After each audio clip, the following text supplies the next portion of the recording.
Hey guys, and welcome back to another Warcraft video. This time I'm going to be talking about heroic modes, and this particular time it's going to be Jin'rokh on heroic. Now, this is the first heroic boss, and this video is not really meant to be a full guide or a full ramble. It's meant to be a bit of both. Now, I'm assuming anyone who's trying to pick useful information out of this will already know in depth the tactics for Jin'rokh, because it's been months now, and if you're on heroics, then you're probably a good chance you know your shit. So, what I think of the fight is actually, it's really pretty easy actually for heroic. I mean, the DPS requirements are not crazy. We were able to comfortably kill him in the third pull, which was pretty cool.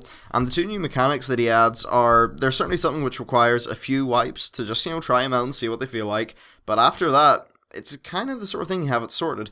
So the first mechanic that he adds is called ionization.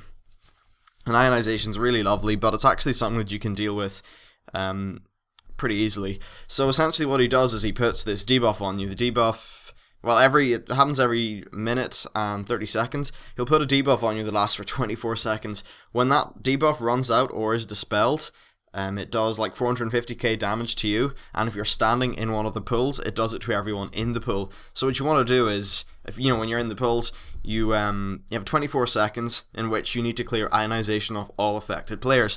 So the way we did it is the two tanks don't get ionization, and then two of us were hunters. So the hunters, like if you're a hunter or a mage, if you ice block or deterrence or something like that before he applies ionization to you, then you just skip it completely.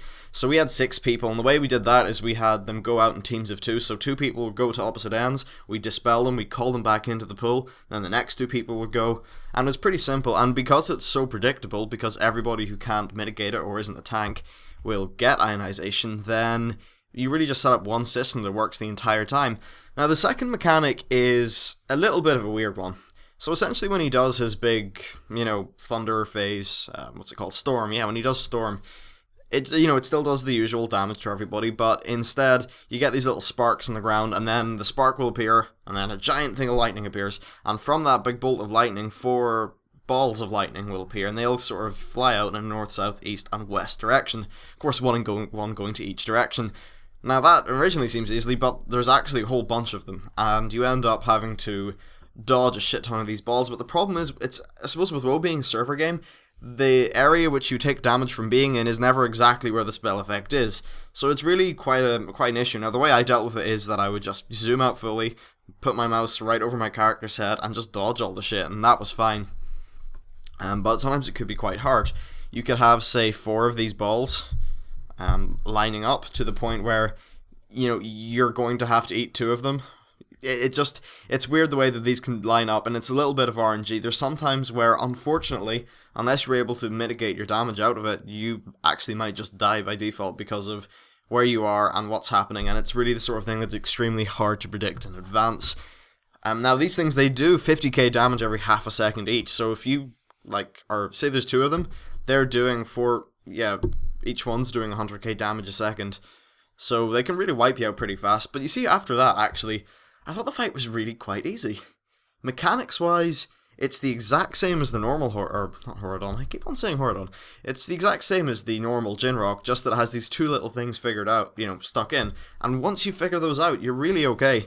And the one thing I'd say is that our group's DPS was very good. Everyone was over 150k, probably. I don't know, something like that.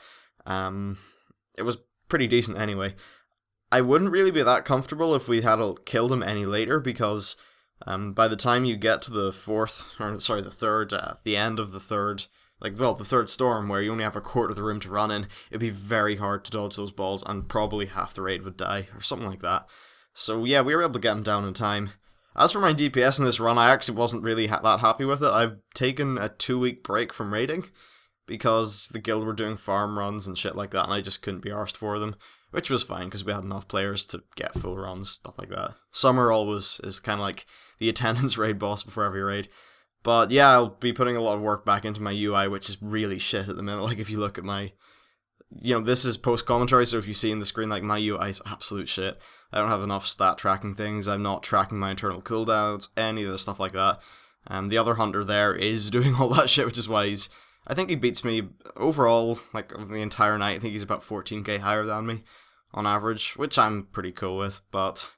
yeah, that's my sort of semi-guide ramble thoughts thingy-majig on Jin'rokh, who actually, pretty easy, but pretty fun, and it's a nice little way to get that loot. If you're a normal guild who, you've just killed Lei Shen, or maybe you're nearly going to kill him, it's certainly worth hopping in there, because you'll be able to get a few item level 535s, which of course you can either get Thunder Forged, or you can upgrade them, or both, and that would really give you a big step up when you get into the next patch, because you'll be able to go into the first boss heroic geared and be like, sup bro, and just murder him, which would be nice.